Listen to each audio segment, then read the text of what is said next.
તો અભિનેત્રી સાધનાની પણ અંતિમ યાત્રા નીકળી રહી છે। આપ આ જે દ્રશ્યમાં જોઈ રહ્યા છો, મશહૂર અભિનેત્રી સાધનાની અંતિમ યાત્રા નીકળી રહી છે। આપને જણાવી દઈએ કે લાંબી બીમારી બાદ તેમનું નિધન થયું છે। તેઓ બીમારીથી પીડાતા હતા, ત્યારબાદ લાંબી સારવાર બાદ અભિનેત્રી સાધનાનું નિધન થયું છે અને તેમની અંતિમ યાત્રા અત્યારે નીકળી રહી છે। કેટલાક લોકો જોડાયા છે, મોટી હસ્તીઓ પણ આ અંતિમ યાત્રામાં હાજરી આપી રહી છે। આપ આ દ્રશ્યો જોઈ રહ્યા છો તે અભિનેત્રી સાધનાની અંતિમ યાત્રાના છે। લાંબી બીમારીથી તેઓ પીડાઈ રહ્યા હતા અને લાંબા સમય બાદ તેમનું નિધન થયું છે। લાંબી સારવાર બાદ તેમનું નિધન થયું છે।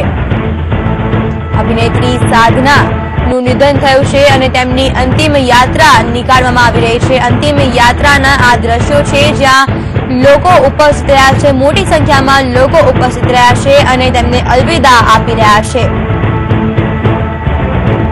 આ જે દ્રશ્યો જોઈ રહ્યા છો તે અભિનેત્રી સાધનાની અંતિમ યાત્રાના છે। ભાવભીની આંખે લોકો તેમને અંતિમ વિદાય આપી રહ્યા છે। કેટલાક લોકો ઉપસ્થિત છે। અભિનેતા રઝા મુરાદ પણ ઉપસ્થિત છે આ અંતિમ યાત્રામાં। આ જે રીતે દ્રશ્યો સંદેશ ન્યૂઝની સ્ક્રીન પર આપ જોઈ રહ્યા છો, કેટલાક લોકો તેમને અંતિમ વિદાય આપવા માટે પહોંચી ગયા છે અને બોલિવૂડની કેટલીક હસ્તીઓ પણ તેમને આખરી અલવિદા આપવા માટે તેમની અંતિમ યાત્રામાં ઉપસ્થિત છે।